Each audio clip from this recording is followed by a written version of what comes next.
this is Dragon Veils. I hope y'all are doing well.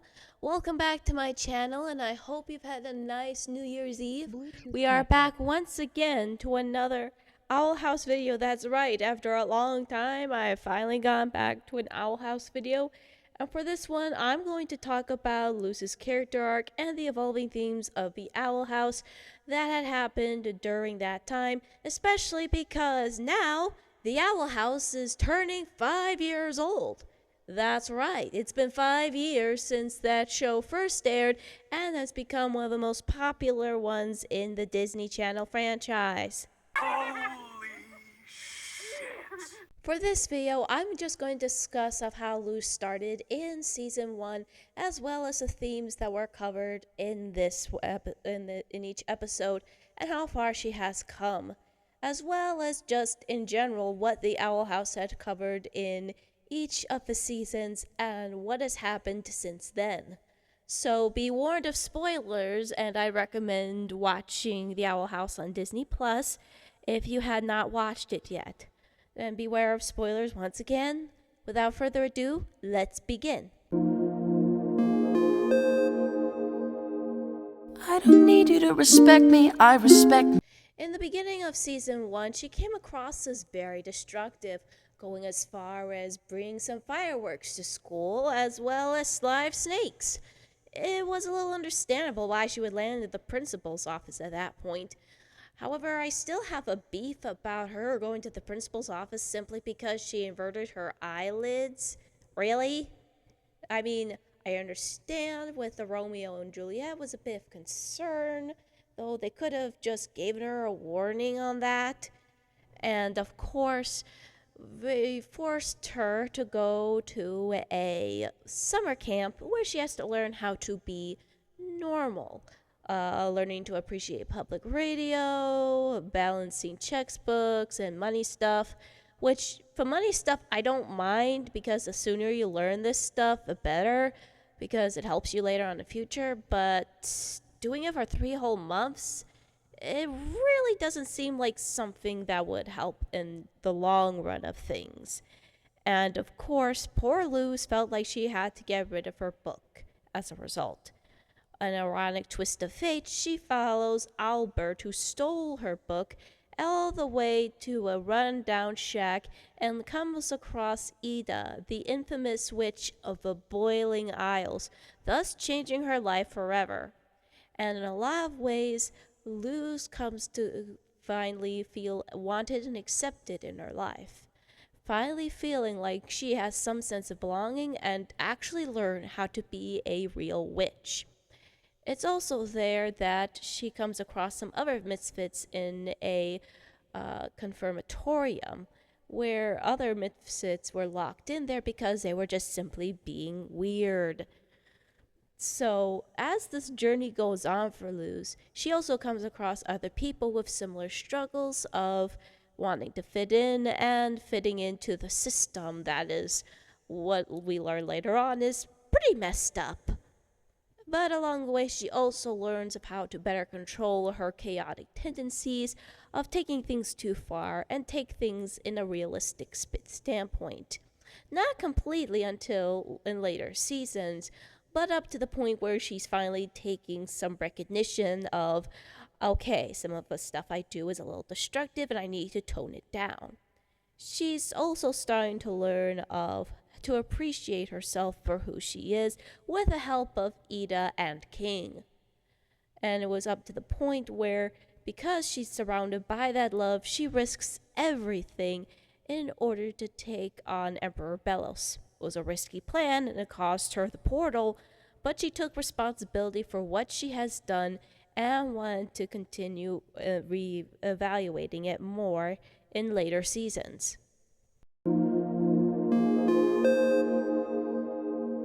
I don't need you to respect me, I respect. In Season 2, we really feel bad for Luz because of the amount of guilt she's carried in the series.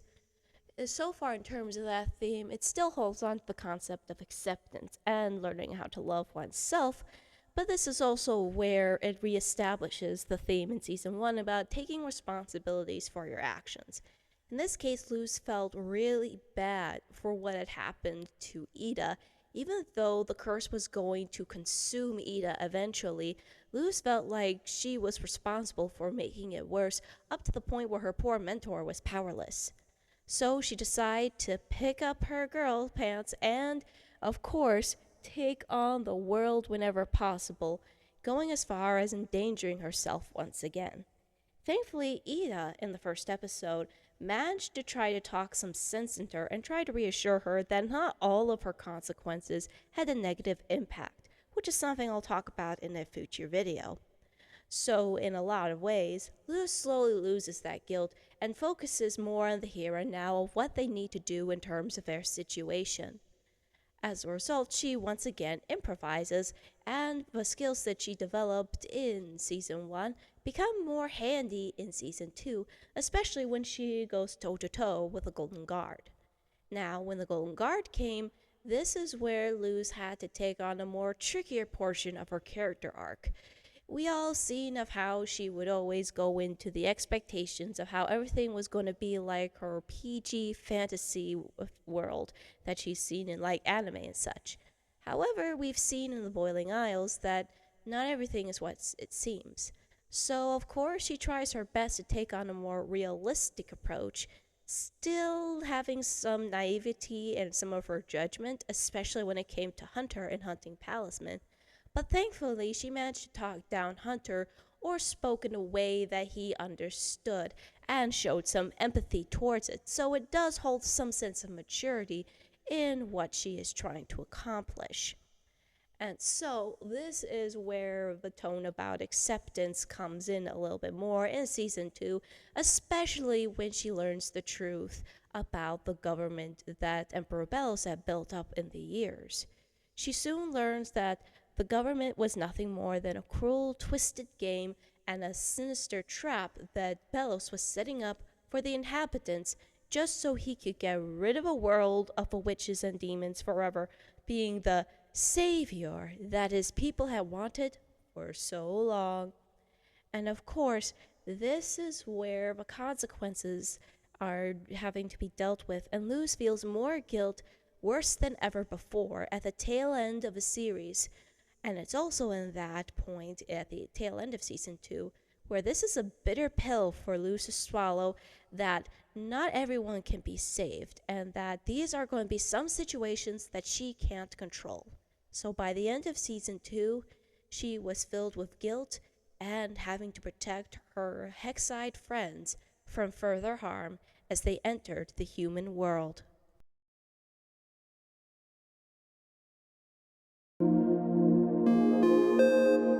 In season 3, this I is don't need where you to the respect themes me, of I respect me. self-acceptance and, of course, embracing your self-worth finally kicks in for Luz in season 3.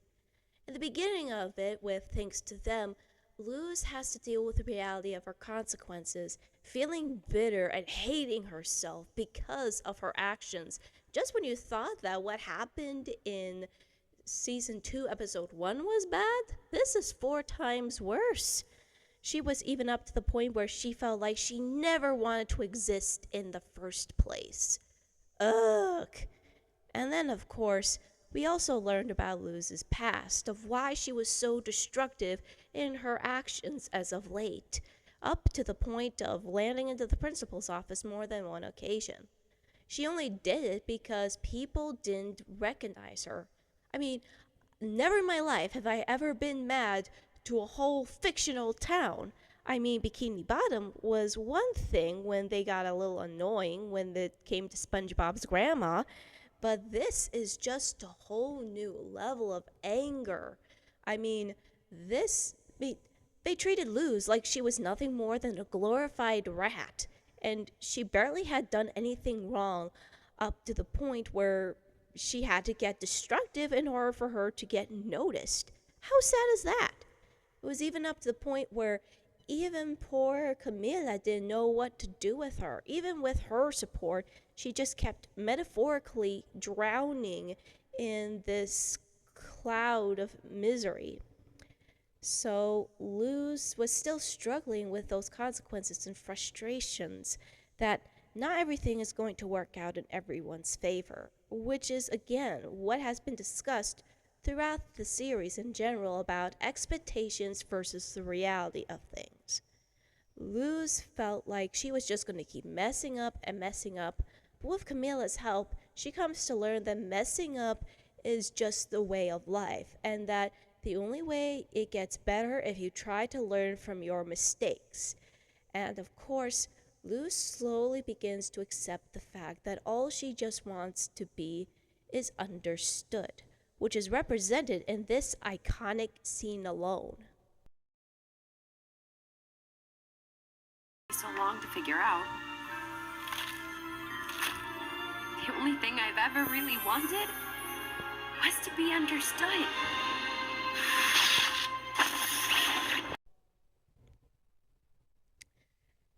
The talisman itself represented of how Luz was coming to terms of her own identity, her self-acceptance, and the terms of she's now surrounded by people who actually love and care about her, who actually want her to thrive and allow her to change in a healthy way. And because of that support, it was allowing her to connect with the collector and help the collector see that what they're doing is absolutely dangerous and that they shouldn't do it to anyone else in general. And of course, she also comes to accept the fact that not everyone's going to be nice and that not everyone is going to be her friend and willing to change. Emperor Bellows being that fine example. To this day, I feel like there was a parallel between the two. Emperor Bellows would have represented of what Luz could have been in her adult years if she was forced to pretend to be something she's not, just suppressing her quirks and her uniqueness just so she get approval from everyone.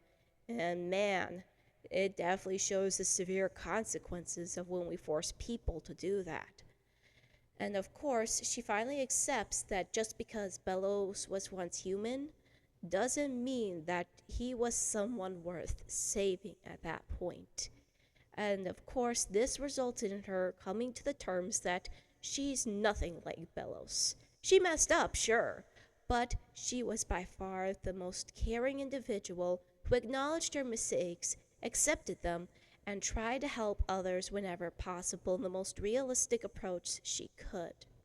And that's why she had the best arcs in the Owl House. So what do you guys think?